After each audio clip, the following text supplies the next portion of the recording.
We are in Yakov, Masechta Brachot 62b6.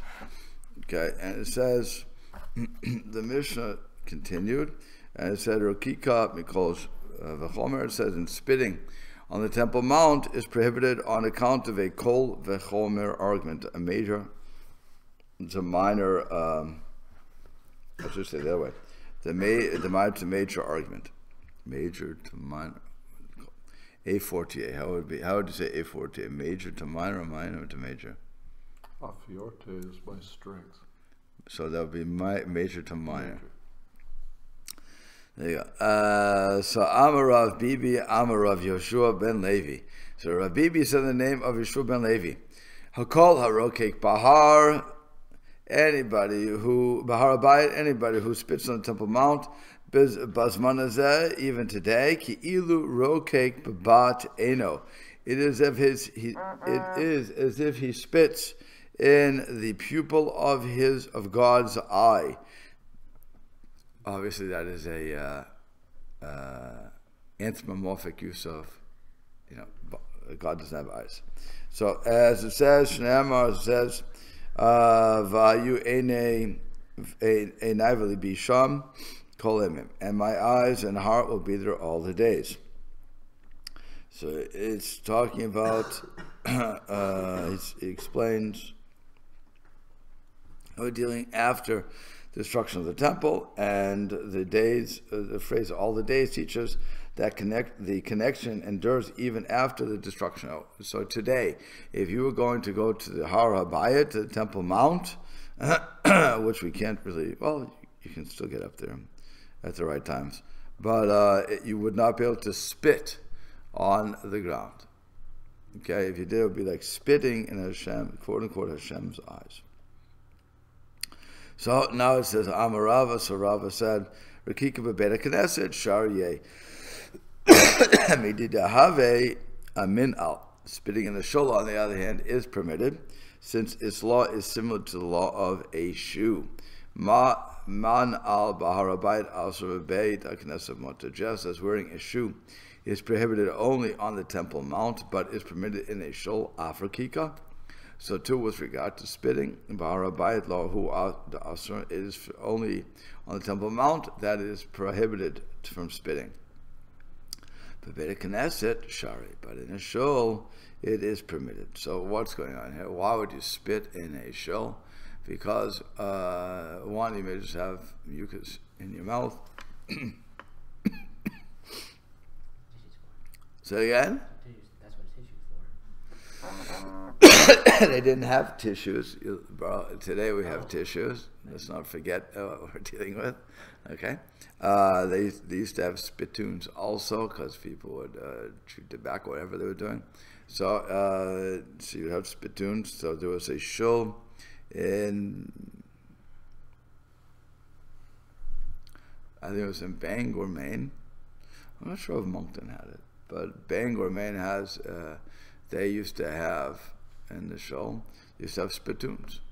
So you could spit into, they took it away long before I got there. But it was in the old days, they used to have spittoons. But the bottom line is, you could spit in that. The reason people do it is because when they're talking about idolatry, when it says, Shehem Yishachavim Lehevarik Midpalim El El Shia, in the Aleinu prayer, when it says the verse that the censors took out and we reinserted in the Aleinu, which is they bow to gods of vanity and gods that cannot save. So then we spit. Unlike we don't spit, but people spit at that point, and then we say, but unlike we who pray to only the true God, and because you're talking about idolatry.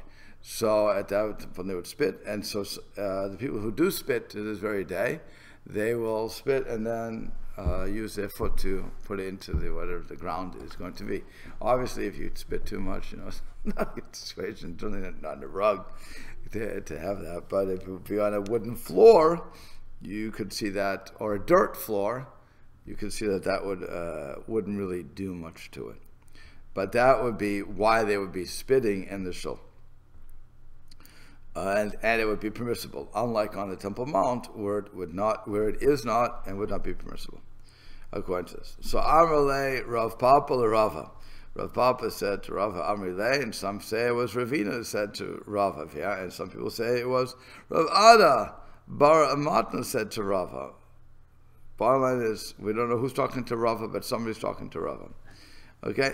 Adria Minal Melav Mikampandria. Instead of deriving from the permissibility of spitting in the shul from the permissibility of wearing a shoe in the shul, derive rather the impermissibility of spitting in the shul from the impermissibility of taking a shortcut through the shul. Remember, we talked about I'm not allowed to take a shortcut. If I want to go outside, I cannot enter that door, through this door, to go out without stopping and saying a verse from Tehillim, like Asher Yoshevetecha or the Chasela, wait 1 second, or stopping the shul and sitting 2 seconds and then going out.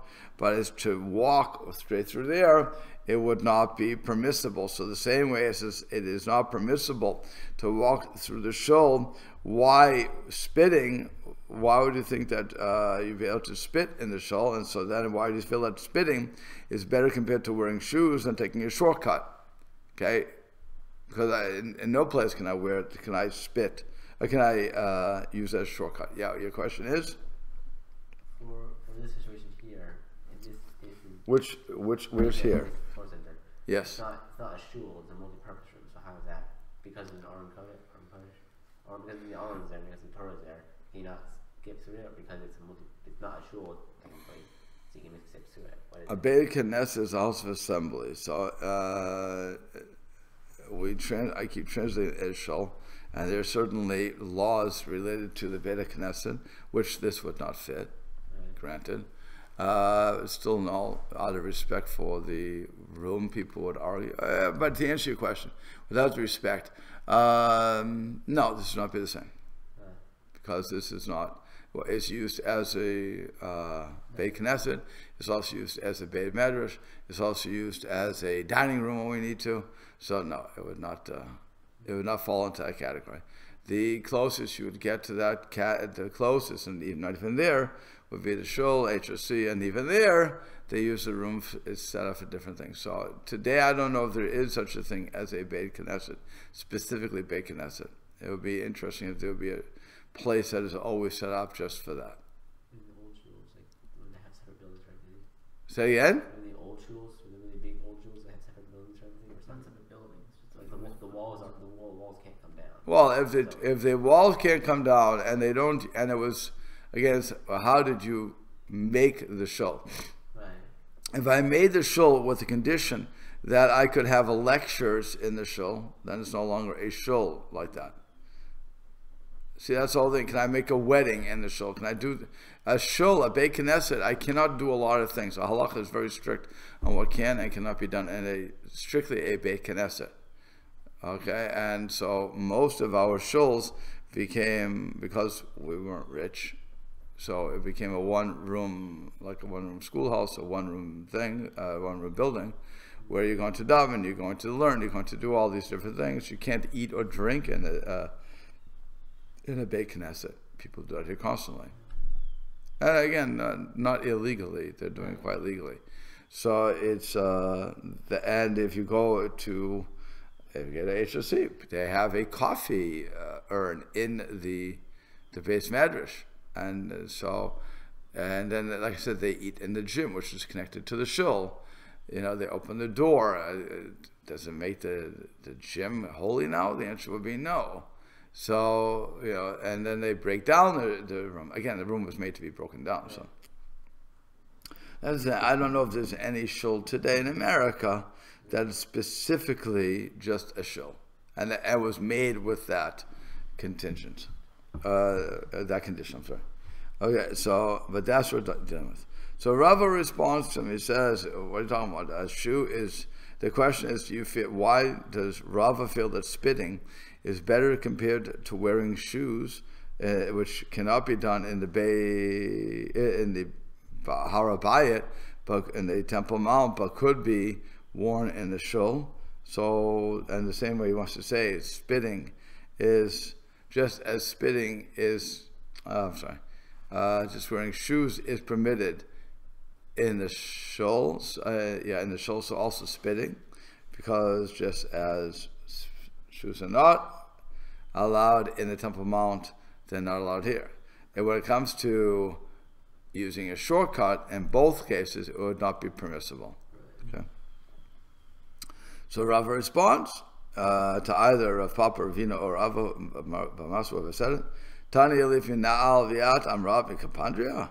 A Tana derives a law from spitting, from the law of wearing a shoe, and you say that its law should be derived from the law of taking a shortcut. How can this be? So in Nurse he's saying to him, gentlemen, we have a Tana. You're an Amora. You're in the next generation. If a Tana is saying something, you have no right to contradict that. You don't have any right to question that. Well, what's your question? You have a precedent in the system.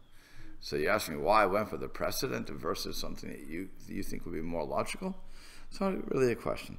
So so the Gemara says, well, what's going on here? What is this Tanaic teaching that derives the law of spitting from the law of wearing shoes? So the Gemara explains. The Tanya, it was taught in the Braita. Lo yikanes Adam lahara bayit. A person may not enter the Temple Mount.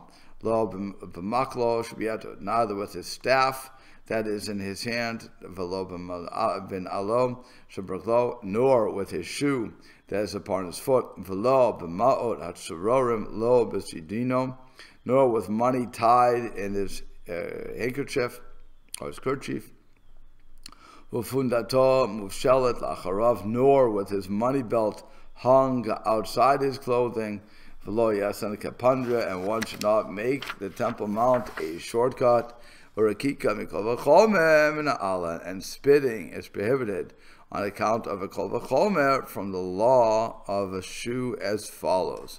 Uma, and this is all from the Braita. Okay? Uma min al, if with regard to the wearing of a shoe, she'ein boderach bizayon, which is not by any means disrespectful conduct. Amra Torah shal na lechem erog lecha. The Torah states, remove your shoes from upon your feet from the place upon which you stand as holy ground, and that would be harabayit. Rakika, then as regards spitting, shehi derech bizayon, which is a disrespectful conduct. No kon shekain. Is it not certain that this is prohibited upon the holy ground, namely the Temple Mount? Okay, so that would be the question. Now, just one other thing, he points out one carrying money in these concealed ways shows disrespect, since he appears to be coming out of the Temple Mount to transact business. One is permitted, however, to ascend the Temple Mount with money concealed about his person. In other words, I can't walk up unconcealed, but I can't walk up concealed. Okay, like a concealed weapon, I can. Okay, but I'm looking about the weapon, but I'm just saying. If you can't walk up with it concealed, you can't walk with it. You are able to walk up concealed. You would not be able to walk up with unconcealed. Namely, why does a money belt count? Is it basically the same as a wallet? Is it what? A money belt is basically the same as a wallet. So you can see the belt, but just no belt. I'm not sure how the money belt would look, but apparently it was open. So the problem was, if I'm going to go up to do it now, this I have to say, it creates a problem for the story of in the Christian scriptures. Yes. Because the biggest complaint were the money changers. So where exactly were the money changers? They couldn't be on the Temple Mount because we're saying that you couldn't do that. So the question is where. I don't know where they said the money changers were, but that's what came up to my mind, that the Christian scripture says that who was yelling, Jesus? Or who yelled about Jesus? Okay. So Jesus was yelling about money changers on the Temple Mount, and this is not right, blah, blah, yet they couldn't be on the Temple Mount because that would be a show of disrespect. So it couldn't be open. Again, to carry the wallet concealed, nobody's going to say anything. We don't see what you're doing. But to do it openly, so this is a clear proof that something's wrong with that story. Okay, if we like I said, I don't know the story exactly how it goes, but that would be the question you'd have to ask when that story is it never happened. So if it didn't happen, so how do you say that they were doing that? Okay. Did the Jews still show respect for the Temple Mount during that time? Sure. Even though Sure. Yeah, absolutely. even though the Kohen Gadol would die every So single year. again? Even though the Kohen Gadol would die every single year, and then we go into the Well, it didn't die every year. He died a lot. There were a lot of people who died. If they did it properly, they didn't die. And if they were the right ones. What happened was, for the people who were dying, they bought their way in, and then they would do it. Well, you're not going to survive that, but if it was done properly, then, and that's why we had to go through all the things of keeping the guy up and teaching him the laws, make sure he's getting it right, and so on and so forth. Like I said, there were people who died, but for the most part, the temple cult, if you will, was very, very strong. It's like when you walk into a shul, people respect the shul for the most part. You know, for the most part, people hide their telephones, you know, when they're here, and they put them on buzz or whatever, or I heard the best way to do it is to put it on airplane mode. That way, nothing comes through. But fine. But you have many things where people. Again, with the onset of cell phones, you have new problems coming up. But it's you had before that, people would come in and they would dress respectfully. They wouldn't speak for the most part in the shul.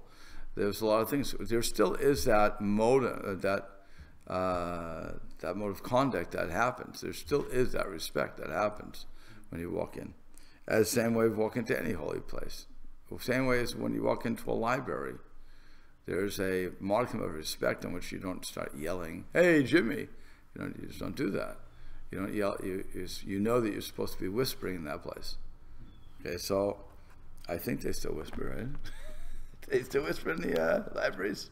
Okay. But they got all kinds of computers. Right. But they used to whisper. You couldn't even raise your voice there, actually. Okay, so Rav Yossi Bar Yehuda demurs. He says, Rav Yossi Bar Yehuda Omer. He says, "Enod sarech." You don't need the kol v'chomer for the prohibition of spitting on the temple mount. Can be derived in another manner. What? What is that? Harehu Omer. For behold, it is written in where is it written? It's written in Exodus. Okay, so he says, "Shal Amra Torah." Shal na'lechem lecha. I'm sorry, it's written. That's what happened. It's written that Mordechai was not permitted to approach Achashverosh's palace for the same reason. This is from Megillas Esther. Kein levo el sha'ar melech b'levush. For one is not to come to the king's gate in clothing of sackcloth. Since Mordechai was thus dressed, he could not approach. V'alo devar kol v'chomer. So then it should simply be kol v'chomer here. Ma'asak, for if, in the case of wearing sackcloth, she'ena ma'us, which is not a repulsive garment, lifnei basav adam, which is being worn before one who is merely of flesh and blood, namely Achashverosh.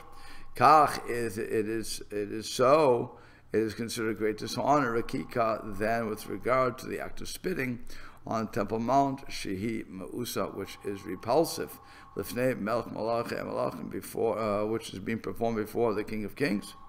Lo kol sheken is not certain that this is considered a dishonor. Certainly it is.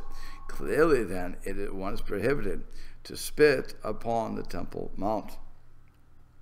So he said, Rav Yossi Bar Yehuda sees the act of spitting upon the Temple Mount as more respectful than that of wearing sackcloth before Achashverosh for two reasons.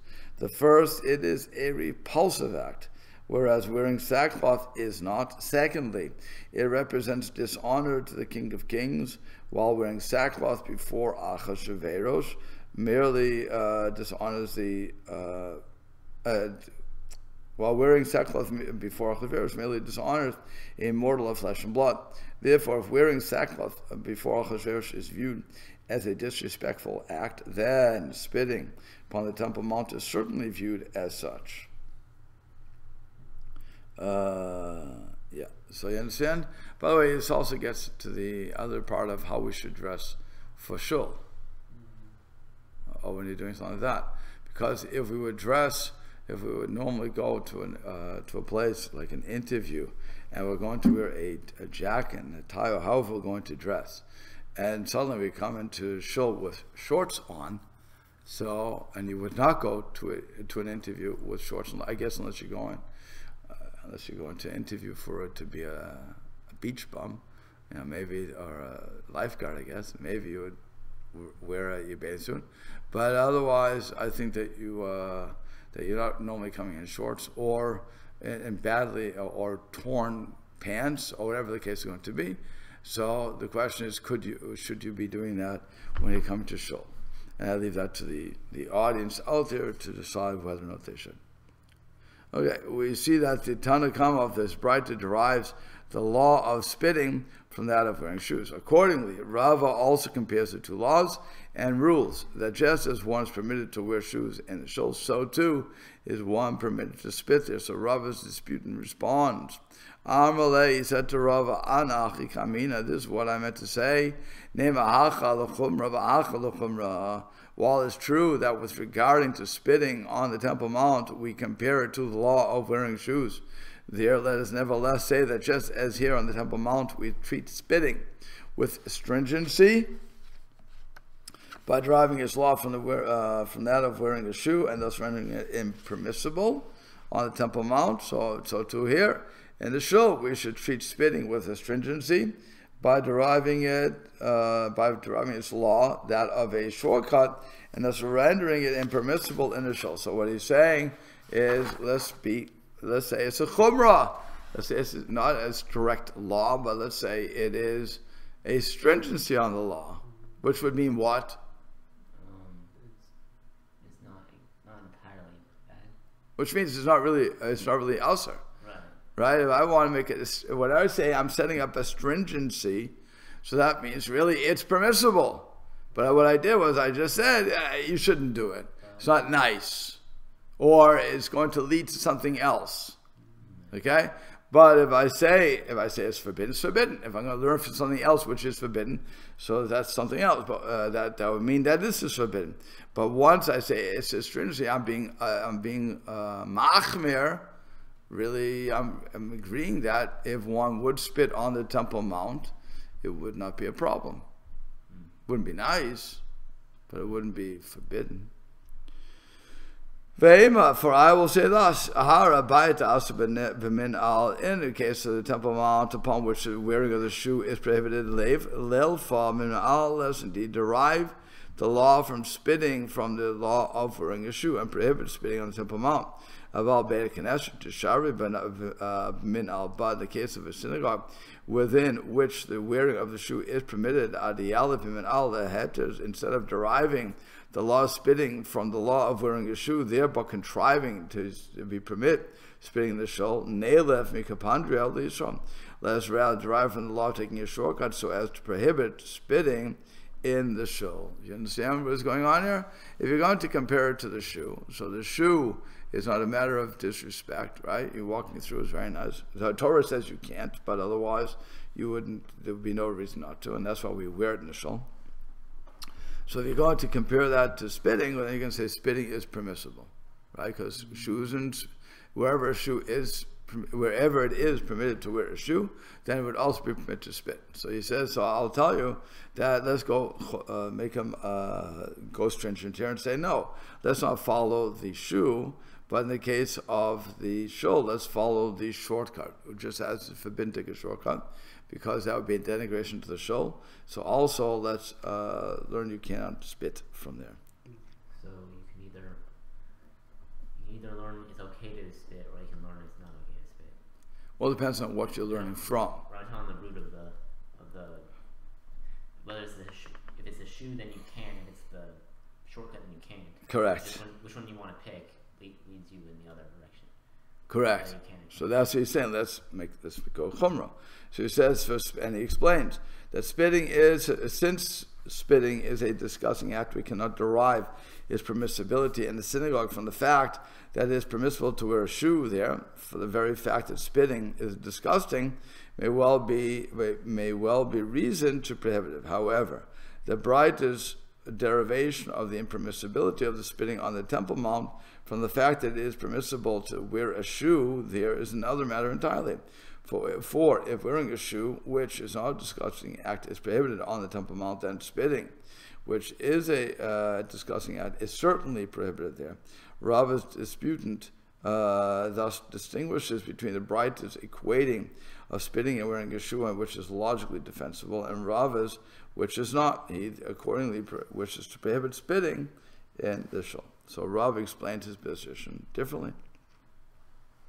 Elama Rava said, Ki Beto, the reason we derive the law of spitting from the law of wearing shoes is because we may logically assume that the standard of behavior required in the Shul is equivalent to the standard of behavior maintained in one's very own home. Ma Beto, therefore just as in one home. A kapandria kapid inesh arakika min al lo kapid inesh. One minds it being used as a shortcut, but does not mind spitting there or wearing a shoe there. Okay? If your house again is dirt floors, if people are going to spit on the dirt floor, so it's just a matter of wiping, covering up with the dirt. It's no big deal. Af Beit Knesset, so too with regard to a shul, kapandria huda asr kika min al nam eshari, using it as a shortcut is prohibited. Spitting or wearing a shoe, however, is permitted. Again, why would you be against it as a shortcut in your own home? As a shortcut for other people, or as a shortcut for yourself? Other people, obviously. Oh, because it's private property. Private property, right? You don't want people just walking through because it's more convenient. So if you, the balabaya, if you, the owner of the house, does not walk, imagine, by the way, your house it's just, it's like Indiana, the crossroads of the town, the crossroads of America. We don't want people just crossing through, right? It's not nice. At least stop by, say hi, good morning, buy a cup of coffee, support Indiana. That we'd understand. But just to drive through, that was a whole issue of all the, what they call them here, roundabouts. I call them rotaries, but I think they call roundabouts here. Okay, that Pete decided to be going to put into the middle of town and to slow traffic down, so on and so forth, make it a two-way street into one two-way streets. It was all a way just to get traffic to slow down and to get business to build up again. Okay, he was right. Why should you just drive through? You have 50 miles an hour. We don't want you to do that. It's not nice to make our town a shortcut. Make it into a long cut now. So now they'll avoid us. Go on 31 or whatever the highway number is at this point, and you go around us, no problem. But once you want to come through us, and now you're going to have to support us. Okay, so that's the same way if I'm in my house. I don't want people going through my house, strangers walking through, because it's just easier to go to there instead of walking around my house. No. But if they're in my house, so I'm not going to be upset if they wear shoes. Well, some people are upset. But again, I'm talking about dirt floors. Dirt floors, I'm not going to be upset. If I have marble floors or something like that, I may get, even marble floors, I probably wouldn't get upset. But if I have wooden floors you can get upset because there when they track dirt in, carpet. But I'm thinking also if you have what's it called, the wooden floor that everybody likes. What's it called? The shiny stuff. No, it's in most homes today. The floors, the wooden floors. What's it called? No, that's oak flooring. Or? I don't know. No, the regular wooden floors, the slats that you shine up, you sand down, and you put a nice thing, or you put a shellac over like it. Like a parquet. No, wood floor. Wood floor. Parquet floor. Wood. Okay. Well, okay, whatever it's called. I can't pull out my mind. It's those floors. What happens is you sand them down. You get everything to it. What happens? Somebody tracks in tar from outside. Oh, they ruin the whole thing. So that's what you don't want. Well, that's what you did. But what's a floor called? The floor is called something. Hardwood floor. Thank you. The hardwood floor. On the very base of the. Right, the hardwood floor. With all the stuff I put on top of that, if somebody comes in from, let's say we just tarred the street, okay, now they walk in, oh, they ruined it. Well, you don't want that, okay? Or if they have rugs, so that's when they would tell you to take off their shoes. But in general, we don't really care if you're wearing shoes, but we do care today because we don't have dirt floors. We would care very much if you start spitting in our house. We wouldn't want that. When you come through the door and you touch the mezuzah, does that mean that you're supposed to be respectful and realize where you're at? Is that like a prayer? No, you do pray, but Hashem should safeguard you. Okay. But it's not that's walking in or out. Okay. Right. So, but it's what? Not just walking the hallways and walking the hallways. It's going outside the house, inside the house. Wherever there's a door. Wherever there's a doorway. Okay. Some people kiss because they want to. Some people they hand it to kiss it because they want to show how dear the mitzvah is. And like when you see a Sefer Torah being brought around. That's all.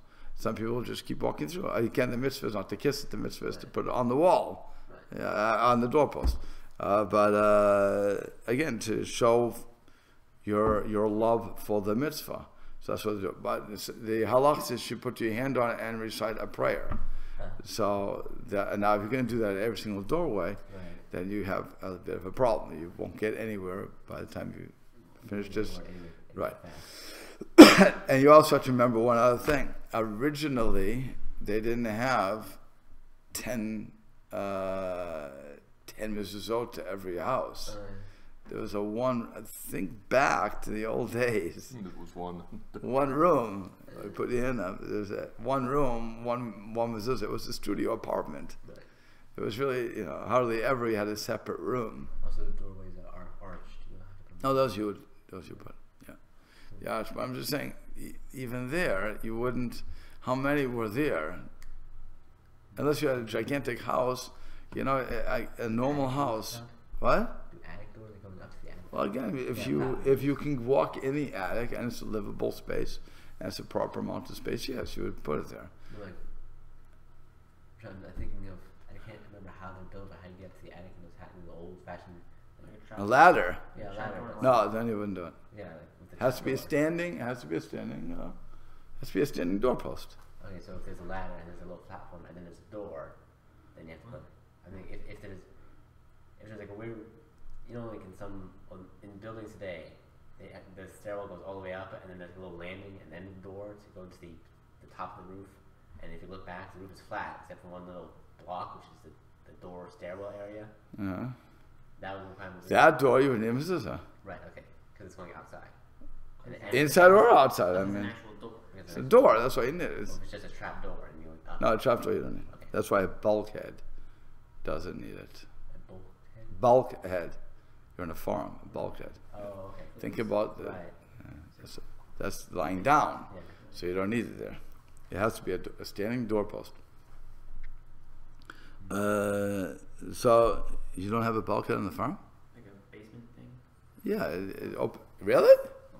We have a basement, we just don't have there's no way to get into the basement from the outside. Wow. That's really strange. Okay. Even we had a bulkhead. And I didn't have a farm. But you don't have bulkheads here? You have a bulkhead, right? There are bulkheads. That's interesting because that's normally would be where you go in the case of a hurricane or something. Well, yeah, you just go inside. If you go inside, the house would be blown away. Points of the bulkheads were like bunkers, essentially. Right. It would be a strong thing, so you could hide in there and survive the storm. I'll recommend that you go. I'll recommend that you rent the movie called Wizard of Oz. No, yeah. Okay, so she tried to get to the bulkhead. I know, but I'm pretty sure bulkheads just go to the cellar, right? Yeah, but what I'm saying is the house can fall. The odds of the bulkhead collapsing are very small. The bulkheads were usually used as a cellar of sorts, right. But they were a shelter. Right. Or a cold room. Oh, yeah, Yeah. but I'm saying that you protect yourself there. Okay, but there, the point is, you would not put a mezuzah there, just like you don't put a mezuzah on a sukkah because it's only going to be taken down in 30 days. If it would be a permanent sukkah, then we would have to put a mezuzah there. But if it's not, it's less than 30 days. Then you don't. It's a temporary dwelling. You don't put it on a temporary dwelling. Okay. It's actually only 8 days. So, yeah. So, Question. yeah. Or should you use going in and out of windows? No. Okay. Windows are not a doorpost. It has to be a doorpost. It has to be a doorway. Like that. It has two Right. What if mezuzot with a mashkof over it. This has to be. The window is not made to go in and out. It's not what it's made for. It's not a doorway. okay. It has to be made to be a doorway. The fact that you can shimmy through it doesn't make it a doorway. I'm just thinking like someone like having a door, but it's not a door, it's a window, like a really big, tall window. Then you wouldn't use it as a door. I guess not. What do you mean? Like when they refurbish barns, or refurbish like making party areas, Right. they have the attic area where like the hayloft where the Right, train goes, right. the hay up. Yeah. They put some people put doors there, but a lot of people just put windows there. But a door should go there, or it used to go there, or something that opened up. Okay, if it's a doorway, then we talk. If it's a window, we don't talk. Okay. But it's as simple as it gets. Doesn't matter. Again, it has to be a door. Okay. It has to be a door that you can walk through. Right. So if it's not, and they close it down, then it would be like if you have a door and we just close off the door, we never opened it. Still there. It doesn't matter if it's a door and you no longer can go through, and if you can't get through, it's no longer a doorway. Right. Doesn't matter what it is. Okay. Yeah. So did I do this? I think I finished that, right? Yeah, I did. Okay. He said, so then it says, on the Temple Mount, however, which is holier than a shul, and even higher standard of behavior must be maintained, one is accordingly prohibited to spit upon the Temple Mount or to enter it while wearing shoes, as the Mishnah stated. As regards the halacha, we rule in accordance with Rava. One is therefore permitted to spit in a shul, but Mishnah Berurah, okay, he gives you qualifications to that. However, one may not simply leave the saliva lying there, but one should rub it with his foot so as to remove any trace of it. Like I said, that's what people do. For it is disrespectful for a repulsive thing to be left visible in a shul. If the spit lands upon an absorbent material such as sand or straw, one may leave it there while it lies where it lies. Okay, and then they also talk about permissibility of spitting during prayer, which is again what people do when they say Aleinu. Not everybody, but some people do that. Okay, and they also discuss note that it is permissible to enter a shul while carrying a staff, a purse, or a money belt. So today you could walk in. We don't have to leave our wallets outside. Okay. What if you're bad at walking? Can't. Say again? You can't put a staff in. Staff? A staff. Right. What if you're bad at walking? What if you're bad? You could. Well, I said you could. Oh. Now you can't. It is permissible. Well, before you couldn't because that was the first. The Temple Mount. Right. Right. Only the Temple Mount. You cannot. Why not this walking stuff? I believe that was because it was disrespectful. I believe. I was saying one of those things doesn't belong there. It's purse, money bag, money belt, and walking. Right. All Right. those things don't do with money. Or holding. No, I'm not sure what how the staff had to do with money, but okay. No, I said almost everything there has to do with holding stuff or money. Right, But the right. staff is just staff. Well, no, a walking staff could have been in the old days. It was also a sign of your power. Yes. Could be used as a weapon. Right. A weapon, but right, but it was also status. It was also status. Have a cane.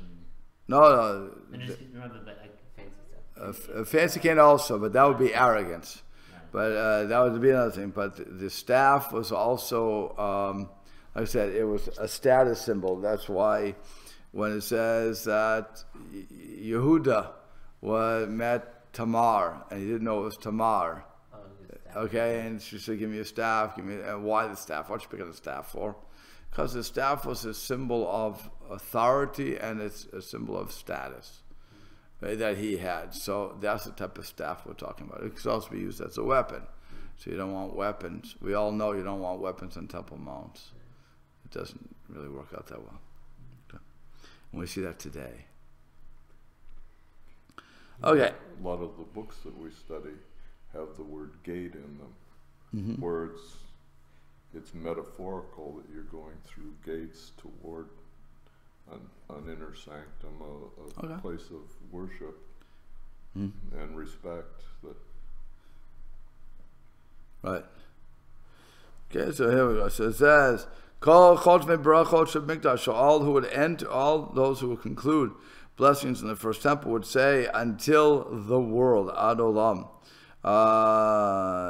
When the Sadducees corrupted the faith and said that there was but one world. Remember, the Sadducees, Saddukim, were the history wants to say that they were the priestly class.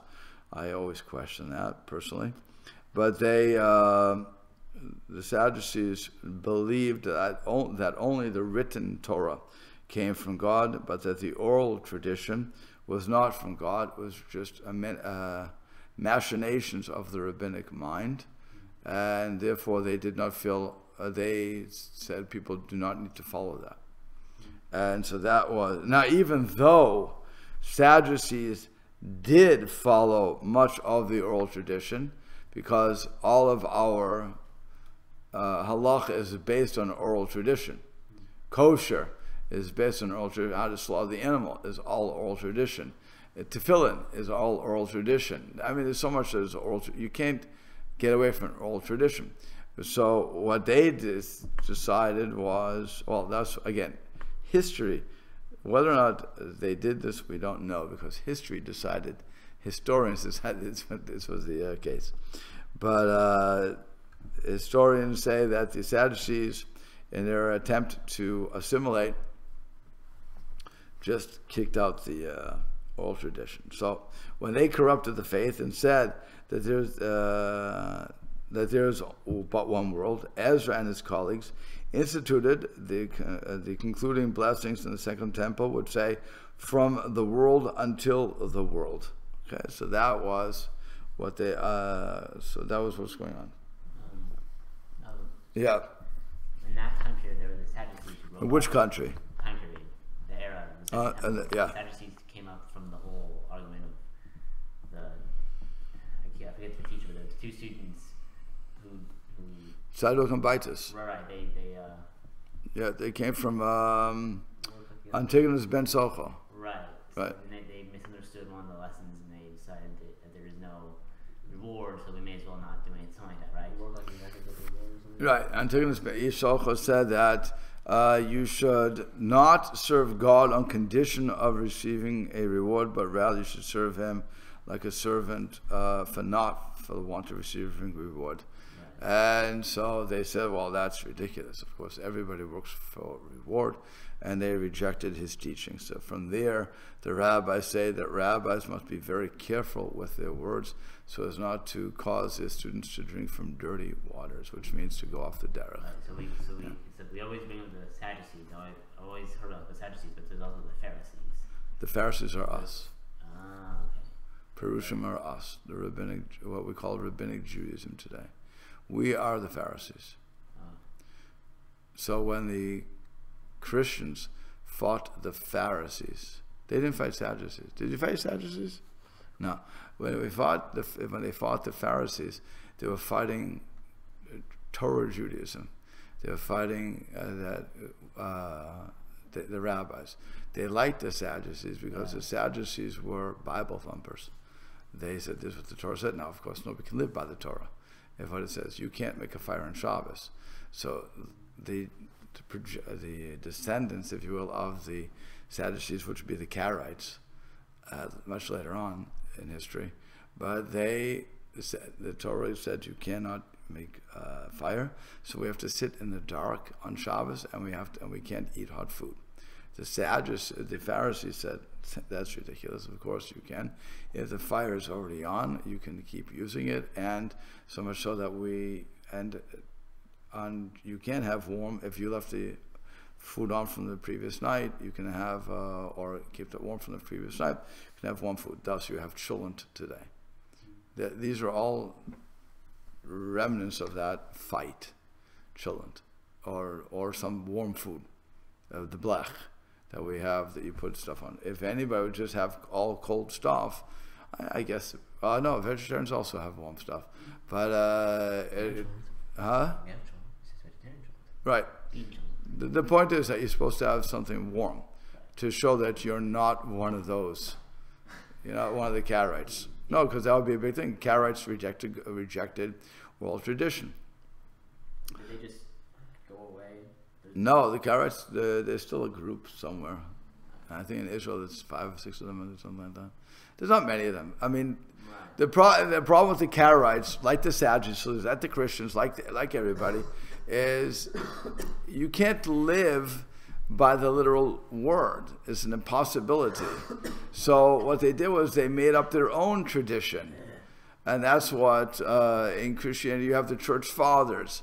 In Muslim, you have their imams or whatever who's making up their rules. In the Protestant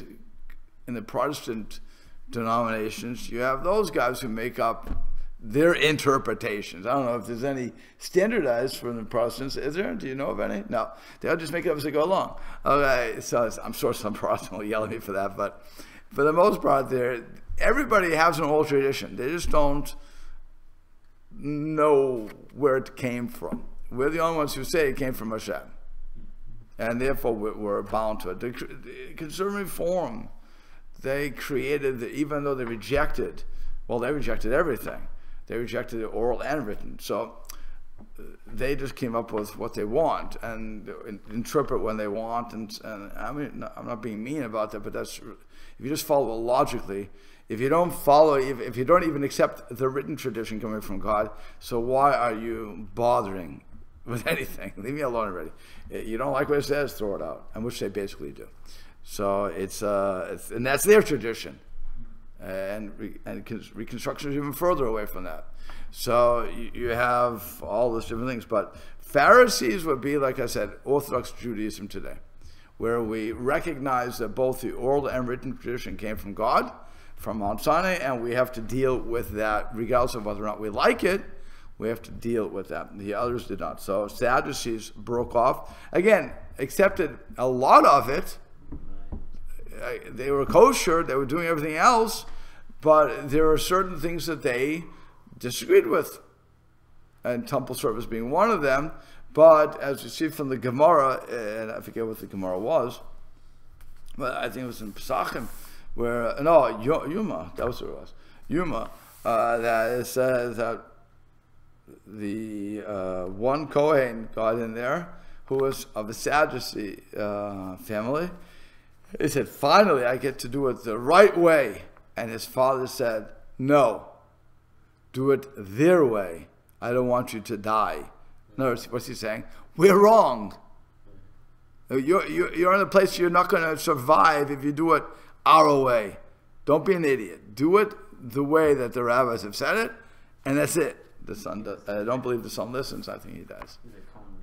He was a Kohen Gadol. He bought that. He bought it that year. He was one of the guys who go in and perish.